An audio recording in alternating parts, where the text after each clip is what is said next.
অ্যাকিলিসের কথা মনে আছে? ট্রয়ের সেই ভয়ঙ্কর যোদ্ধা যে এক লাফে শত্রুপতির ঘাড় চিরে দিয়েছিল আর গোটা সেনাবাহিনী স্তব্ধ হয়ে তাকিয়েছিল। মনে আছে সেই রোমান জেনারেল ম্যাক্সিমাসের কথা?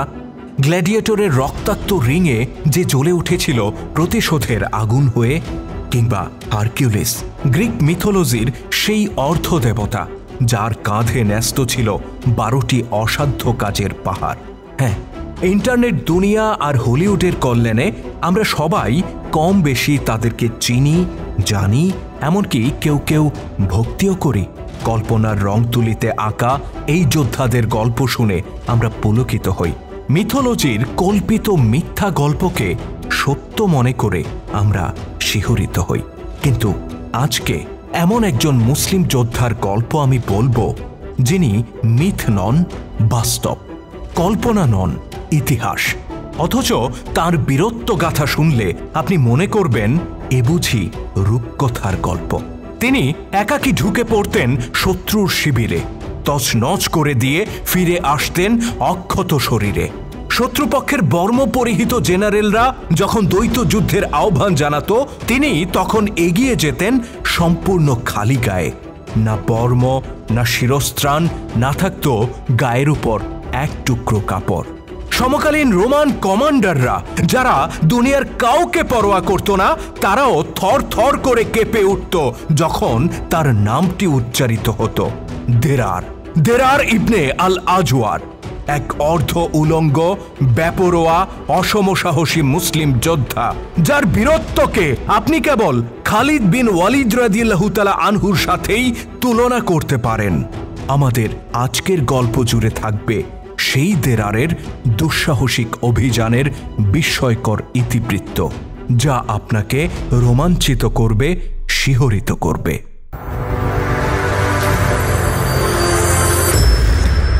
সিরিয়ার বুসরা শহরে রোমান বাহিনীর বিরুদ্ধে এক ভয়ানক যুদ্ধে লিপ্ত মুসলিম ফৌজ।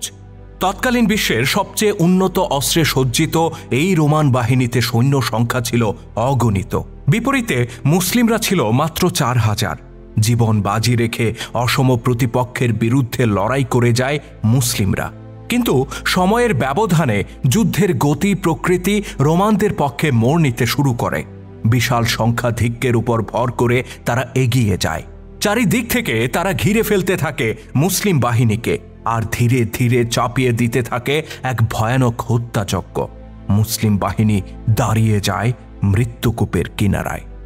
এই যখন পরিস্থিতি, 4000 মুসলিম যোদ্ধার নির্মম শাহাদাত যখন সময়ের ব্যাপার হয়ে দাঁড়িয়েছে, ঠিক তখন দূরে দিগন্ত রেখায় দেখা মিলে একদল অশ্বারোহীর। হাজার হাজার আরবীয় ঘোড়া রেশাধ্বনি তুলে ছুটে আসতে থাকে রণাঙ্গন অভিমুখে। সকলের সম্মুখে আন্দোলিত নাঙা তলোয়ার হাতে যিনি এই বাহিনীর নেতৃত্ব দিচ্ছিলেন, খানিক বাদে নিকটে আসতেই তাকে চিনে ফেলে সবাই। এ তো আল্লাহর তলোয়ার খালিদ বিন ওয়ালিদ রাদিয়াল্লাহু তাআলা আনহু। নতুন এই বাহিনীর আগমনে প্রাণ ফিরে পায় মুসলিম ফৌজ। আশাহত ক্ষতবিক্ষত যোদ্ধারা নতুন উদ্যম নিয়ে ঝাঁপিয়ে পড়ে প্রতিপক্ষের উপর। প্রবল বিক্রমে তারা আঘাত হানে রোমান শিবিরে। অন্যদিকে যে রোমানরা ক্ষুদ্র মুসলিম ফৌজকে কচু কাটার স্বপ্ন দেখছিল, সেই স্বপ্ন তাদের দুঃস্বপ্নে পরিণত হয়। মুসলিম অশ্বারোহীদের তরবারির নিচে তারা দলে দলে নিহত হতে থাকে। একসময় তারা দুর্গ অভিমুখে পালিয়ে যায় আর ভেতর থেকে ফটক বন্ধ করে দিয়ে খুঁজে নেয় আপাত স্বস্তি। 634 খ্রিস্টাব্দের জুলাই মাসে সিরিয়ার বুসরা শহরে সংঘটিত এই যুদ্ধকে বলা হয় বুসরার যুদ্ধ। যদিও এই যুদ্ধে সম্মিলিত মুসলিম বাহিনীকে নেতৃত্ব দিয়েছিলেন হযরত খালিদ বিন ওয়ালিদ রাদিয়াল্লাহু তাআলা আনহু, তথাপি বুসরার ওই রক্তঝরা প্রান্তরে আল্লাহর তরবারিকে পেছনে ফেলে নায়ক হয়ে উঠেছিলেন আরেকজন দুঃসাহসী মুসলিম কমান্ডার। সেদিন এমন কীর্তি তিনি স্থাপন করেছিলেন যা দেখার জন্য না প্রস্তুত ছিল রোমানরা, না ছিল মুসলিমরা। তিনি ছিলেন মুসলিম বাহিনীর বাম বাহুর কমান্ডার, নাম দেরার ইবনে আল আজওয়ার। গায়ে বর্ম চাপিয়ে যুদ্ধ করে যাচ্ছিলেন তিনি, কিন্তু জুলাই মাসের প্রচণ্ড খরতাপে উত্তপ্ত হয়ে ওঠে পরিহিত লৌহ বর্ম। অস্বস্তি অনুভব করার কারণে একসময় বর্মটি তিনি খুলে ফেলেন। এতে নিজেকে বড় হালকা অনুভব করেন। অতঃপর কোন খেয়ালের বশে গায়ের জুব্বাটিও তিনি খুলে ফেলেন আর সম্পূর্ণ অরক্ষিত অবস্থায় ঢুকে পড়েন শত্রুর সারিতে। এই অবস্থাতেই তিনি হুঙ্কার দিয়ে রোমান যোদ্ধাদের মুখোমুখি হন। একে একে 4 জন অশ্বারোহীকে হত্যা করেন আরো 6 জন পদাতিক যোদ্ধাকে। কোমর থেকে উপরের দিকে অর্ধ উলঙ্গ এই যোদ্ধার এরূপ রুদ্র মূর্তি দেখে রোমানরা তো বটেই, মুসলিমরাও বিস্মিত হয়ে পড়ে। হযরত দেরার রাদিয়াল্লাহু তাআলা আনহুর এই অবিশ্বাস্য কীর্তি শীঘ্রই সিরিয়ার আনাচে কানাচে ছড়িয়ে পড়ে। রোমান বাহিনীর তাঁবুগুলোতে আলোচিত হতে থাকে এই অর্ধ উলঙ্গ খ্যাপাটে যোদ্ধার কথা। বুসরা নগরীর এই যুদ্ধের মধ্য দিয়েই রণাঙ্গনের নতুন নায়ক হিসেবে আবির্ভূত হন হযরত দেরার ইবনে আজওয়ার রাদিয়াল্লাহু তাআলা আনহু। পরবর্তী প্রতিটি যুদ্ধে, হোক তা গ্রীষ্মে কিংবা শীতে, দিনের আলোতে কিংবা রাতের অন্ধকারে, দেরার এই অদ্ভুত বেশেই ময়দানে অবতীর্ণ হতেন। তার এই অর্ধ উলঙ্গ চেহারা দেখে রোমানরা যতটা আতঙ্কিত হতো, মানুষ সম্ভবত ভূত দেখেও এতটা আতঙ্কিত হয় না। দেরার ছিলেন দীর্ঘদেহী হালকা গড়নের যুবক।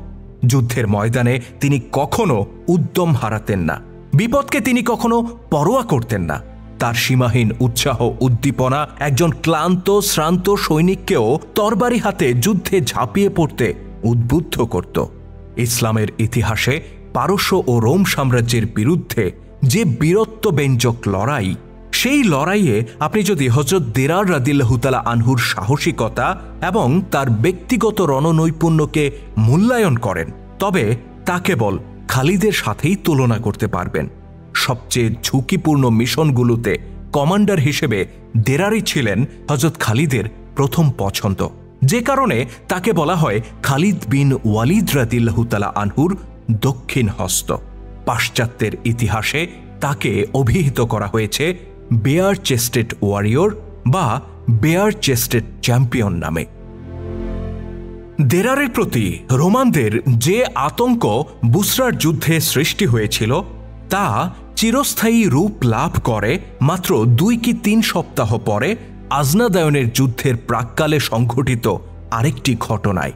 সেবার শত্রু শিবিরের গোপন তথ্য জেনে আসতে গুপ্তচর হিসেবে দেরারকে পাঠানো হয়েছিল রোমানদের ক্যাম্পে। তিনি গোয়েন্দাগিরি করতে গেলে সেখানকার প্রহরীরা তাকে দেখে ফেলে এবং একদল অশ্বারোহী তাকে ধাওয়া করতে ছুটে আসে। এ সময় দেরার ছিলেন সম্পূর্ণ একা আর আগের মতোই অরক্ষিত, অর্থাৎ অর্ধনগ্ন। তথাপি পালিয়ে আসার বদলে তিনি রোমান অশ্বারোহী দলটির মুখোমুখি হন এবং একে একে 19 জনকে হত্যা করে ফেলেন। তার একার প্রতিরোধের মুখে রোমানদের অশ্বারোহী দলটি অসহায় হয়ে পড়ে এবং প্রাণ বাঁচানোর তাগিদে বাকিরা নিজেদের শিবিরে ফিরে যায়। সেদিন রাতে আজনাদায়নের ময়দানে রোমান ক্যাম্পের তাঁবুগুলোতে ঘুরে ফেরে দেরারের এই দুঃসাহসিকতার কথা। তাদের সেনাপতির কাছে এই সংবাদ পৌঁছলে বিস্মিত লোকটি দেরারের নাম দেয় উলঙ্গ শয়তান। সে বলে, নিশ্চয়ই মানুষের পক্ষে সম্ভব নয় শয়তানের মোকাবেলা করা। এই ঘটনার 2-1 দিন বাদে 634 খ্রিস্টাব্দের 30 জুলাই আজনাদায়নের ময়দানে মুখোমুখি হয় 2 বাহিনী। একদিকে খালিদ বিন ওয়ালিদ রাদিয়াল্লাহু তাআলা আনহুর নেতৃত্বে ছিল 32,000 মুসলিম, অন্যদিকে হিমসের গভর্নর ওয়ারদানের নেতৃত্বে ছিল 90,000 খ্রিস্টান, অর্থাৎ রোমান যোদ্ধা। যুদ্ধের প্রথম আঘাতটি আসে রোমানদের পক্ষ থেকে। তাদের হাতে ছিল তৎকালীন বিশ্বের সবচেয়ে উন্নত তীর ধনুক ও গলতি নিক্ষেপকারী যন্ত্র। এসব যন্ত্রের সাহায্যে তারা বহু দূর থেকে মুসলিমদের উপর তীর ও গলতি নিক্ষেপ করতে থাকে। জবাবে মুসলিমরাও তীর নিক্ষেপ করে, কিন্তু তাদের যন্ত্রগুলো ততটা উন্নত ছিল না। ফলে তাদের নিক্ষিপ্ত তীর রোমানদের সারি পর্যন্ত পৌঁছতে ব্যর্থ হয়। কয়েক ঘন্টা ধরে চলতে থাকে রোমান তীরন্দাজ ও গুলতিধারীদের আক্রমণ। এতে বহু মুসলিম নিহত হয় এবং শত শত যোদ্ধা আহত হয়। যেহেতু এই আক্রমণ প্রতিহত করার কোনো ব্যবস্থা মুসলিমদের হাতে ছিল না, তাই মুসলিম কমান্ডাররা চাচ্ছিলেন সামনে অগ্রসর হয়ে বর্ষা ও তরবারির সাহায্যে রোমানদের মোকাবেলা করতে। কিন্তু তাদের সর্বাধিনায়ক খালিদ রাদিয়াল্লাহু তাআলা আনহু তাদেরকে সেই অনুমতি দেন না। তিনি এত বিশাল বাহিনীর বিরুদ্ধে কোনো ধরনের অপরিকল্পিত আক্রমণের ঝুঁকি নিতে রাজি ছিলেন না। এভাবে কেটে যায় দীর্ঘ কয়েক ঘন্টা। রোমানদের গুলতি ও তীরের আঘাতে মুসলিমদের ক্ষয়ক্ষতি বাড়তেই থাকে। দেরার ইবনে আজওয়ার রাদিয়াল্লাহু তাআলা আনহু এই যুদ্ধে মুসলিম বাহিনীর একজন উইং কমান্ডার ছিলেন। মুসলিমদের এই নিষ্ক্রিয়তায় তিনি অধৈর্য হয়ে পড়েন। খালিদের কাছে এসে তিনি বলেন, ওহে কমান্ডার, আমরা নিশ্চিত করেই জানি আল্লাহর সাহায্য আমাদের সাথে আছে, তা সত্ত্বেও আমরা কিসের অপেক্ষা করছি? খালিদ রাদিয়াল্লাহু তাআলা আনহু বলেন, তুমি দেখতেই পাচ্ছ তারা সংখ্যায় কত বেশি। আমি অপরিকল্পিতভাবে হামলা করে মুসলিম বাহিনীকে কোনো বিপদের মুখে ফেলে দিতে পারি না। আমাদেরকে বরং একটা উপযুক্ত সময়ের জন্য অপেক্ষা করতে হবে। দেরার বলেন, আল্লাহর কসম, আমাদের এই নিষ্ক্রিয়তা দেখে তারা ভাববে আমরা তাদের ভয়ে ভীত। আপনি অনুমতি দিন, আমরা একযোগে হামলা করি। দেরারের এই অস্থিরতা দেখে খালিদ রাদিয়াল্লাহু তাআলা আনহু কিছুক্ষণ চিন্তা ভাবনা করলেন। অতঃপর তিনি সিদ্ধান্ত নিলেন দেরারকে দিয়েই তিনি প্রথম আঘাতটা করবেন এবং সম্ভব হলে তার মাধ্যমেই সর্বাত্মক হামলার উপযুক্ত পরিবেশ তৈরি করবেন। তিনি বললেন, সবাইকে তো আমি অনুমতি দিতে পারি না, কিন্তু তোমাকে অনুমতি দিতেই পারি।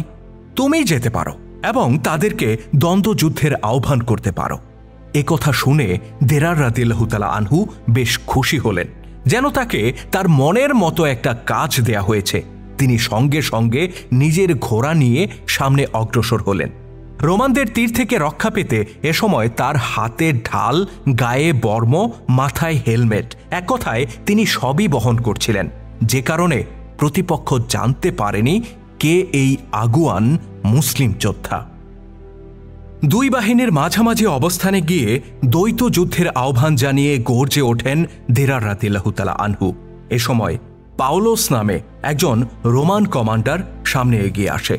দুজনে যখন মুখোমুখি অবস্থানে দাঁড়িয়ে ঠিক তখন নিজের বর্ম, হেলমেট এবং গায়ের জামা খুলে ফেলেন দেরার রাদিয়াল্লাহু তাআলা আনহু। এই দৃশ্য দেখে পাওলোসের অন্তরাত্মা কেঁপে ওঠে। সে এই অর্ধনগ্ন মুসলিম বীরের বিধ্বংসী আচরণের কথা বহুবার শুনেছে। লড়াই শুরু হবার আগেই সে মনোবল হারিয়ে ফেলে, আর দেরার তাকে 1 মিনিটের মধ্যেই খতম করে ফেলেন। এদিকে ওয়ারদান, গোটা রোমান বাহিনীর সেনাপ্রধান যিনি, তিনি নিজের অবস্থানে থেকে এই দৃশ্য অবলোকন করেন। পূর্ববর্তী যুদ্ধে ওয়ারদানের এক পুত্রকে হত্যা করেছিলেন দেরার রাদিয়াল্লাহু তাআলা আনহু। ওয়ারদান তার সহকারীদেরকে ডেকে বলেন, এই কি তবে সেই বেদুইন যে আমার পুত্রকে হত্যা করেছে? তারা বলে, হ্যাঁ, এ সেই ব্যক্তি। ওয়ারদান বলে, তোমাদের মধ্যে এমন কে আছো যে আমার পুত্রের মৃত্যুর বদলা নিতে পারবে? পেত্রোস নামে আরেকজন সাহসী কমান্ডার এগিয়ে এসে বলে, আমি আপনার পক্ষ থেকে বদলা নিতে প্রস্তুত। ওয়ারদান বলেন, যাও তবে, তুমি যখন ফিরে আসবে আমি তোমাকে এত বেশি পুরস্কার দেব যা তুমি কল্পনাও করতে পারবে না। পেত্রোস সামনে অগ্রসর হলে ওয়ারদান তার জন্য যিশুর কাছে প্রার্থনা করতে থাকেন, কিন্তু কয়েক মিনিট পরেই দেরার রাদিয়াল্লাহু তাআলা আনহু তাকে হত্যা করে ফেলেন এবং নতুন করে হুঙ্কার ছাড়তে থাকেন। দুজন কমান্ডারের মৃত্যুর পর দেরারকে মোকাবেলা করার সাহস সাধারণ অফিসারদের আর হয়ে ওঠে না। ওয়ারদান তার পুত্র হত্যার প্রতিশোধের আশা প্রায় ছেড়েই দিয়েছিল। এমন সময় রাজকীয় পোশাক পরিহিত একজন রোমান জেনারেল এগিয়ে এসে বলেন, আমি তোমার পুত্র হত্যার বদলা নিতে চাই।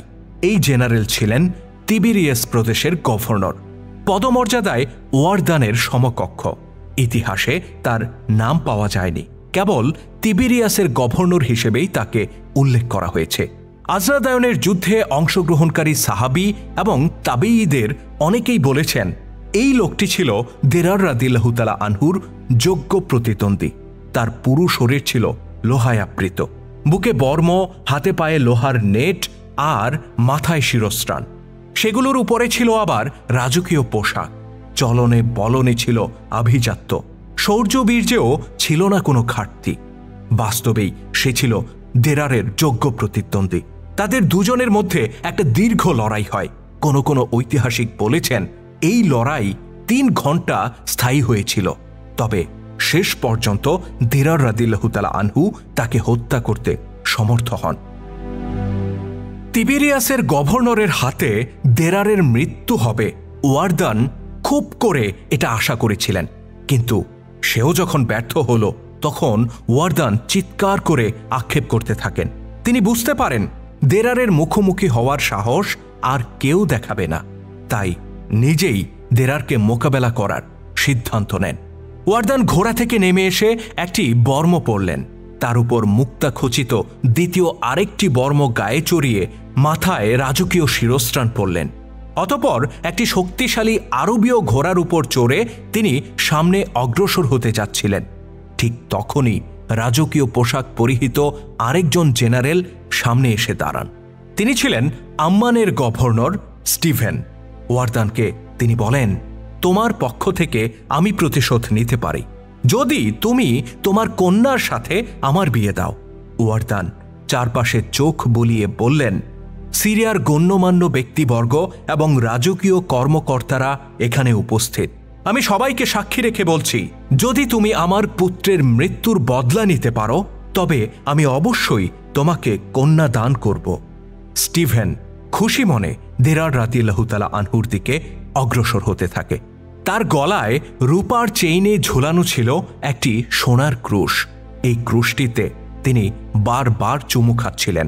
এই দৃশ্য দেখে দেরার রাদিয়াল্লাহু তাআলা আনহু বলেন, তুমি যদি আমার বিরুদ্ধে এই ক্রুশ থেকে সাহায্য চাও তবে আমি সেই সত্তার কাছে সাহায্য চাইব যিনি দোয়া কবুল করার একমাত্র মালিক এবং যিনি ডাকার সাথে সাথে সাড়া দেন। অতঃপর শুরু হলো আরেক ভয়ানক যুদ্ধ। তারা উভয়ে এমন বীরত্ব প্রদর্শন করল যা দেখে উপস্থিত জনতা স্তম্ভিত হয়ে গেল। দীর্ঘ সময় ধরে চলতে লাগল এই দ্বন্দ্বযুদ্ধ। দেরার রাদিয়াল্লাহু তাআলা আনহু ইতিপূর্বে কয়েক দফা সংঘর্ষ করেছেন।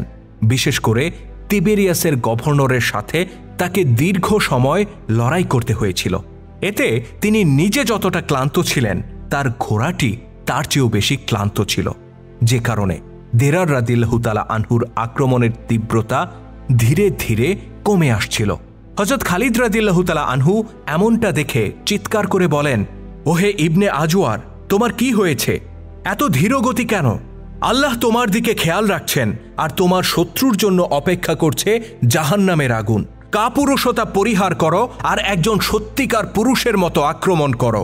এই কথা শুনে দেরার রাদিয়াল্লাহু তাআলা আনহু উত্তেজনায় কাঁপতে লাগলেন এবং পুনরায় আক্রমণে ঝাঁপিয়ে পড়লেন। এই যুদ্ধ চলতে লাগলো সূর্য মাথার উপর ওঠা পর্যন্ত। স্টিভেনের ঘোড়াটিও ততক্ষণে ক্লান্ত হয়ে পড়ে। অন্যদিকে দেরারের ঘোড়াটি তো চলতেই পারছিল না। হঠাৎ দেরার দেখতে পেলেন স্টিভেনের একজন কৃতদাস তার জন্য একটা নতুন ঘোড়া নিয়ে রণাঙ্গনে প্রবেশ করেছে। দেরার রাদিয়াল্লাহু তাআলা আনহু তখন নিজের ঘোড়াটিকে বললেন, আরেকটু ধৈর্য ধরো, তা না হলে রাসূলুল্লাহর রওজার সামনে গিয়ে আমি তোমার বিরুদ্ধে নালিশ করব। এই কথা শুনে ঘোড়াটি তীব্র রেশাধ্বনিতে চিৎকার করে উঠল।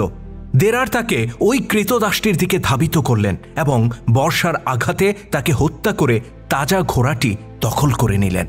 স্টিভেন কোনো কিছু বুঝে ওঠার আগেই চোখের পলকে পুরো ঘটনা ঘটে গেল। দেরার নতুন ঘোড়ায় আরোহণ করে তার ক্লান্ত শ্রান্ত ঘোড়াটিকে মুসলিম শিবিরের দিকে পাঠিয়ে দিলেন। দূর থেকে ওয়ারদান যখন এই দৃশ্য দেখতে পেলেন তিনি বুঝলেন স্টিভেনেরও সময় ঘনিয়ে এসেছে। তিনি চিৎকার করে বললেন, এই শয়তানটা আমাকে পাগল করে তুলেছে। আজকে যদি আমি তাকে হত্যা না করি তবে নিজেই ধ্বংস হয়ে যাব। অতঃপর ওয়ারদান দ্বৈত যুদ্ধের নীতি লঙ্ঘন করে নিজের সাথে আরও 10 জন যোদ্ধাকে নিয়ে রণাঙ্গনে প্রবেশ করেন। দেরার দেখতে পান স্টিভেনকে সাহায্য করতে একদল অশ্বারোহী ছুটে আসছে। তিনি একাই তাদের সবাইকে মোকাবেলা করার জন্য প্রস্তুত হয়ে যান। এদিকে এই দৃশ্যটি খালিদেরও চোখে পড়ে।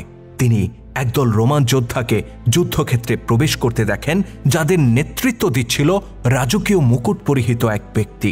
খালিদ বুঝে গেলেন এ নিশ্চয়ই রোমান বাহিনীর প্রধান সেনাপতি হবে।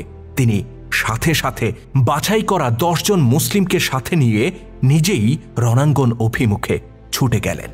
খালিদ যতক্ষণে পৌঁছলেন, ওয়ারদান ততক্ষণে তার দলবল নিয়ে দেরারের উপর চড়াও হয়ে গেছে। দেরারও সাহসিকতার সাথে একাই তাদেরকে মোকাবেলা করে যাচ্ছিলেন। খালিদ সেখানে পৌঁছেই চিৎকার করে বললেন, ওহে ইবনে আজওয়ার, কাফিরদেরকে ভয় করিও না, আল্লাহর সাহায্য তোমার কাছে পৌঁছে গেছে। খালিদের নেতৃত্বে 10 জন মুসলিম অশ্বারোহীর আগমনে ওয়ারদান ভয় পেয়ে যায়। সে নিজের লোকজন নিয়ে পিছিয়ে যায়, কিন্তু স্টিভেনের ঘোড়াটি দুর্বল ছিল বিধায় সে সহসা সরে যেতে পারে না। এদিকে স্টিভেনকে ততক্ষণে মৃত্যু ভয় পেয়ে বসেছে। সে যে কোনো উপায়ে পালানোর সিদ্ধান্ত নেয়। ঘোড়া থেকে লাফিয়ে পড়ে সে রোমান ক্যাম্পের দিকে ছুটতে থাকে। দেরার রাদিয়াল্লাহু তাআলা আনহু নতুন ঘোড়াটি নিয়ে তার পিছু ধাওয়া করেন। কাছাকাছি চলে এসে তিনি স্টিভেনকে কোমরের বেল্ট ধরে উপরে তুলে মাটিতে আশ্রে ফেলেন। স্টিভেন তখন আতঙ্কে চিৎকার করে খানিক দূরে দাঁড়িয়ে থাকা ওয়ারদানের কাছে সাহায্য চায়। সে কাঁদতে কাঁদতে বলে, ওহে কমান্ডার, আমাকে এই বিপদ থেকে রক্ষা করুন। ওয়ারদান বলে, ওহে হতভাগা, তোকে বাঁচাতে গেলে ওই জানোয়ারগুলোর হাত থেকে আমাকে কে রক্ষা করবে? কেউ স্টিভেনকে সাহায্য করতে এগিয়ে আসে না। দেরারের বর্ষাটি তার পেট চিরে দেয়। লোকটি এত জোরে আর্তনাদ করে ওঠে যে 2 বাহিনীর প্রত্যেক সৈনিক সেই আর্তচিৎকার শুনতে পায়। মুসলিমরা তাকবীর ধ্বনিতে চিৎকার করে ওঠে, আর উপস্থিত 90,000 রোমান যোদ্ধাকে ঘিরে ধরে রাজ্যের হতাশা আর নিস্তব্ধতা। খালিদ রাদিয়াল্লাহু তাআলা আনহু বলেছিলেন তিনি রোমানদের উপর ঝাঁপিয়ে পড়ার জন্য একটা উপযুক্ত সময়ের অপেক্ষা করছেন। মনে হলো যেন এই সময়টার জন্যই তিনি অপেক্ষায় ছিলেন। খালিদ তার বাহিনীকে একযোগে প্রতিপক্ষের উপর হামলা করার নির্দেশ দেন। শুরু হয় তুমুল সংঘর্ষ। একদিকে ছিল সংখ্যায় ক্ষুদ্র অথচ আকাশচুম্বী মনোবলে উজ্জীবিত মুসলিম বাহিনী, অন্যদিকে ছিল সংখ্যায় বিশাল কিন্তু হতোদ্যম রোমান বাহিনী। মূলত দ্বন্দ্বযুদ্ধে হযরত দেরার রাদিয়াল্লাহু তাআলা আনহুর একার বীরত্ব 2 বাহিনীর মনোবলে এই পার্থক্য গড়ে দিয়েছিল। যুদ্ধের মূল পর্ব শুরু হবার আগে দ্বন্দ্বযুদ্ধে দেরার যে কৃতিত্ব দেখিয়েছিলেন তা আমরা বর্ণনা করেছি, কিন্তু যুদ্ধের মূল পর্বে তিনি যা করেছিলেন তা উল্লেখ না করলে এই ঘটনা অসম্পূর্ণ থেকে যাবে। 2 বাহিনী যখন একে অপরের দিকে তেড়ে আসছিল, দেরার তখন দ্বন্দ্বযুদ্ধে নিহত রোমান কমান্ডার পাউলুসের পোশাক এবং বর্ম নিজের গায়ে চড়িয়ে ফেলেন। এমনকি তার শিরস্ত্রাণটিও তিনি মাথায় চড়িয়ে দেন, যেন তাকে পুরো দস্তুর একজন রোমান যোদ্ধা মনে হয়। একই সাথে তিনি নিজের ঘোড়াটিকেও নিহত রোমান কমান্ডার পেট্রোসের ঘোড়ার আচ্ছাদনে ঢেকে নেন। অতঃপর তিনি রোমান বাহিনীর মাঝখানে ঢুকে পড়েন এবং হালকা একটি বর্ষা দিয়ে আক্রমণ শুরু করেন। রোমানরা বুঝতে পারে সে মুসলিমদের কেউ। তারা তাকে উদ্দেশ্য করে পাথর ও তীর নিক্ষেপ করতে থাকে, কিন্তু আল্লাহ পাকের ইচ্ছায় কোনো কিছুই দেরারকে স্পর্শ করতে পারে না। তিনি লড়াই চালিয়ে যান এবং ঠিক 20 জন পদাতিক এবং 20 জন অশ্বারোহীকে একাই হত্যা করে ফেলেন। যুদ্ধে উপস্থিত একজন তাবী হযরত জারিফ ইবনে তারিক রহমতুল্লাহ আলাইহে বলেন, দেরার রোমান বাহিনীতে তাণ্ডব সৃষ্টি করলেন। তার সাহসিকতা দেখে শত্রুরা হতভম্ব হয়ে গেল। তিনি নিজের হেলমেট খুলে ছুঁড়ে ফেলে দিয়ে বললেন, হে রোমানরা, আমি দেরার ইবনে আজওয়ার। গতকাল আমি তোমাদের প্রতি কোমল ছিলাম, কিন্তু আজকে আমি তোমাদের শত্রু। আমি সেই ব্যক্তি যে ওয়ারদানের পুত্র হামরানকে হত্যা করেছিল। যে আল্লাহকে অস্বীকার করে তার জন্য আমি এক মারাত্মক ব্যাধির মতো। যে কোনো সময় যে কোনো জায়গায় আমি তাকে ধ্বংস করে দেই। আতঙ্কিত রোমানরা তার পরিচয় পেয়ে পালাতে থাকে, আর দেরার তাদেরকে ধাওয়া করতে থাকেন, ঠিক যেভাবে একটি নেকড়ে একাই এক পাল ভেড়াকে তাড়া করে। আপনি যদি ইতিহাসের দিকে ফিরে তাকান তবে দেখবেন এককালে এই রোমানদের চোখে চোখ রেখে কথা বলার সাহসটুকুও পেত না আরবরা, অথচ আজকে দেরারের মতো একজন আরব রোমান বাহিনীতে এই রূপে আতঙ্ক সৃষ্টি করে যাচ্ছেন। আপনি যদি প্রশ্ন করেন দেরারের মতো একজন সাধারণ আরবকে এরূপ অসাধারণ যোদ্ধায় পরিণত করেছিল কিসে, তাহলে আমি আজনাদায়ন যুদ্ধের পূর্ববর্তী এক রাতের একটি ঘটনা বলবো। রোমান বাহিনীর সেনাপতি ওয়ারদানের পরে সেখানে দ্বিতীয় সর্বোচ্চ কমান্ডার যিনি ছিলেন তার নাম ছিল কুবুকুলার। যুদ্ধের আগে এক রাতে কুবুকুলার একজন খ্রিস্টানকে পাঠিয়ে দেন মুসলিম ক্যাম্পে প্রবেশ করে তাদের সম্পর্কে খোঁজখবর নিয়ে আসতে। আরব খ্রিস্টান লোকটি খুব সহজেই মুসলিমদের তাঁবুতে প্রবেশ করে এবং তাদের সাথে মিশে যায়। সবাই তাকে মুসলিম হিসেবেই ধরে নিয়েছিল।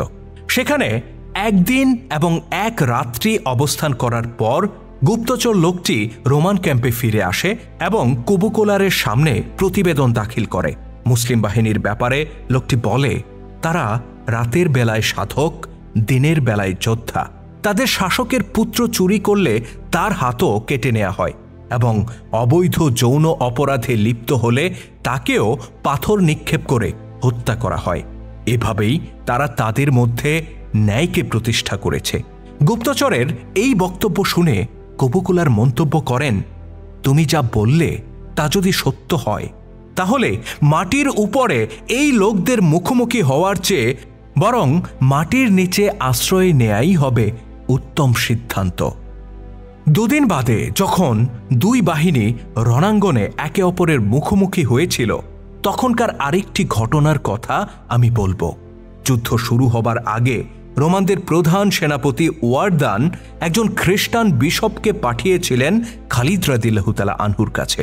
বিশপ খালিদকে জিজ্ঞাসা করেন, তুমি কি এই বাহিনীর কমান্ডার? খালিদ রাদিয়াল্লাহু তাআলা আনহু বলেন, এখন পর্যন্ত আমি তাদের কমান্ডার। যতক্ষণ আমি আল্লাহর আনুগত্য করব এবং রাসূলুল্লাহর নির্দেশিত পথে চলব ততক্ষণ তারা আমাকে নেতা হিসেবে মানবে। আমি এই পথ থেকে বিচ্যুত হলে তাদের উপর আমার নেতৃত্ব থাকবে না। বিশপ দীর্ঘশ্বাস ছেড়ে বলেন, এ কারণেই তোমরা আমাদের উপর বারবার বিজয়ী হও। অতঃপর তিনি খালিদকে বলেন, তোমরা এমন এক সাম্রাজ্যে আক্রমণ করেছ যেখানে হাত দেওয়ার সাহস কোনো রাজাও কখনো করে না। পারসিকরা একবার আক্রমণ করেছিল, অতঃপর তারা কতটা অসম্মানজনকভাবে ফিরে গিয়েছিল সেই ইতিহাস নিশ্চয়ই তোমার জানা আছে। তোমরা এখন পর্যন্ত আমাদের বিরুদ্ধে কিছুটা সফলতা দেখিয়েছ সত্য, কিন্তু সেই সফলতা কখনো স্থায়ী হবে না। আমাদের বাহিনীর দিকে তাকাও, সংখ্যায় তারা অগণিত, আর তুমি এখানে যাদেরকে দেখছ তাদের চেয়েও বহু গুণ যোদ্ধা আমাদের সাম্রাজ্যের আনাচে কানাচে ছড়িয়ে আছে। প্রয়োজনে আমরা তাদেরকেও তোমাদের বিরুদ্ধে ব্যবহার করতে পারি। চাইলে আমরা তোমাদেরকে উড়িয়ে দিতে পারি, কিন্তু আমার প্রভু ওয়ারদান তোমাদের প্রতি মহানুভবতা দেখাতে চান। তিনি বিশ্বাস করেন তোমরা দারিদ্র্যের তাড়নায় আমাদের সাম্রাজ্যে প্রবেশ করেছ। রক্তক্ষয়ী সংঘর্ষের পরিবর্তে তোমাদের সামনে তিনি এক উত্তম প্রস্তাব তুলে ধরেছেন। তিনি বলেছেন, তোমরা এই সাম্রাজ্য ছেড়ে চলে গেলে তোমাদের প্রত্যেক সৈনিককে একটি করে দিনার এবং একটি করে জামা ও পাগড়ি দেয়া হবে, আর তোমার জন্য থাকবে 100 দিনার এবং 100 জামা ও পাগড়ি। আমরা মনে করি ক্ষুধার্ত মরুবাসী আরবদের জন্য এটা অনেক বড় পাওয়া। বিশপের এই বক্তব্য শোনার পর খালিদ রাদিয়াল্লাহু তাআলা আনহু বললেন, ওহে সম্মানিত বিশপ, তুমি আমাদের ব্যাপারে যে মন্তব্য করেছ নিঃসন্দেহে একটা সময় পর্যন্ত তা সত্য ছিল। আমরা ছিলাম অন্নহীন বস্ত্রহীন জাতি। আমরা নিজেদের মধ্যে ঝগড়া বিবাদে লিপ্ত ছিলাম, কিন্তু আল্লাহ তাআলা আমাদের মাঝে তার একজন রাসূলকে পাঠিয়েছেন, যিনি আমাদেরকে হেদায়েতের পথে আহ্বান করেছেন, আমাদের মধ্যে ভ্রাতৃত্বের সম্পর্ক স্থাপন করে দিয়েছেন। এখন আমরা সেই আরব নই যাদেরকে তোমরা চিরকাল দেখে এসেছ, তবে তোমাদের মতো আমরাও রক্তক্ষয়ী যুদ্ধের ব্যাপারে আগ্রহী নই। অবশ্য তার মানে এই নয় যে আমরা তোমাদের কাছে করুণা প্রার্থী, বরং আমাদের পক্ষ থেকে তোমার প্রভু ওয়ারদানের প্রতি 3টি প্রস্তাব রইল। এর যে কোনো একটি তাকে মেনে নিতে হবে। প্রথম প্রস্তাব, তোমরা ইসলাম গ্রহণ করে নাও, তাহলে তোমরা আমাদের ভাই হয়ে যাবে। যদি তাতে রাজি না হও তাহলে দ্বিতীয় প্রস্তাব, জিজিয়া প্রদান করো। আমরা তোমাদের জীবন বা সম্পদ কোনো কিছুতেই হাত দেব না, বরং সর্বাবস্থায় তোমাদেরকে নিরাপত্তা দেব। বিনিময়ে তোমরা কেবল জিজিয়া দেবে। এই দুই প্রস্তাবের একটিতেও যদি রাজি না হও তবে যুদ্ধ হবে। রণাঙ্গনেই ফয়সালা হবে কার সাম্রাজ্য অধিক শক্তিশালী, তোমাদের নাকি আল্লাহর। যে দিনার আর কাপড়ের লোভ তুমি আমাকে দেখিয়েছ, আমরা তার পরোয়া করি না, বরং আমরা সেগুলো যুদ্ধ করেই তোমাদের কাছ থেকে ছিনিয়ে নিতে পারি। খালিদের এই বক্তব্য শুনে বিশপ ফিরে গেলেন। ওয়ারদানের কাছে খালিদের বার্তা পৌঁছলে লোকটি ক্ষিপ্ত হয়ে ওঠে এবং সে আরবদেরকে চরম শিক্ষা দেওয়ার সিদ্ধান্ত নেয়। আপনি যদি তৎকালীন বিশ্ব পরাশক্তি রোমানদের বিরুদ্ধে এই ভুখা নাঙ্গা আরবদের বিজয়ী হবার কারণ অনুসন্ধান করেন, কিংবা দেরারের মতো একজন সাধারণ মানুষের অসাধারণ যোদ্ধায় পরিণত হওয়ার কারণ খুঁজতে চান, তাহলে কোবোকোলারের পাঠানো ওই গুপ্তচর আর ওয়ারদানের পাঠানো এই বিশপের ঘটনার মধ্যেই তা খুঁজে পাবেন। তারা ছিলেন আল্লাহর প্রতি পূর্ণ আনুগত্যকারী আর রাসূলুল্লাহর দেখানো পথে নিজেদেরকে উৎসর্গকারী একদল মুজাহিদ। তারা দিনের বেলায় ছিলেন জমিনের বুকে কাঁপন সৃষ্টিকারী যোদ্ধা, আর রাতের বেলায় ছিলেন জমিনে সেজদায় অবনত সাধক পুরুষ। তাদের শাসকের সন্তানেরা যদি অপরাধ করত, তাদেরকে ঠিক সেই শাস্তি দেয়া হতো যা একজন সাধারণ নাগরিককে দেয়া হতো। তারা ছিলেন ন্যায়ের দণ্ড ধারণকারী, আল্লাহর সত্য দিনের পতাকাবাহী। তারা এক আল্লাহ ব্যতীত দ্বিতীয় কোনো শক্তির সামনে মাথা নত করতেন না। লক্ষ কোটি দিনারের প্রলোভন তাদেরকে দিন প্রতিষ্ঠার সংগ্রাম থেকে বিচ্যুত করতে পারত না। তাই তারা ছিলেন আল্লাহর পক্ষ থেকে সাহায্যপ্রাপ্ত। তারা ছিলেন ফেরেশতাদের পক্ষ থেকে সুরক্ষাপ্রাপ্ত। এই ঐশী সুরক্ষাই দেরারের মতো বর্মহীন যোদ্ধাদের বুকে বর্ম হয়ে উঠেছিল। যে অদৃশ্য বর্মের সামনে রোমানদের দৃশ্যমান বর্ম সেদিন ব্যর্থ প্রমাণিত হয়েছিল। ইসলামের গৌরবময় ইতিহাস নিয়ে নির্মিত ভিডিও চিত্র আমরা ধারাবাহিকভাবে তুলে ধরছি আমাদের চ্যানেলে। আপনি যদি নতুন হয়ে থাকেন তাহলে চ্যানেলটিতে সাবস্ক্রাইব করার অনুরোধ রইল। আর আজকের ভিডিওটি কেমন ছিল কমেন্ট করে জানাতে ভুলবেন না। যদি ভালো লেগে থাকে তাহলে অবশ্যই লাইক ও শেয়ার করে ছড়িয়ে দেওয়ার অনুরোধ রইল। আল্লাহ হাফেজ।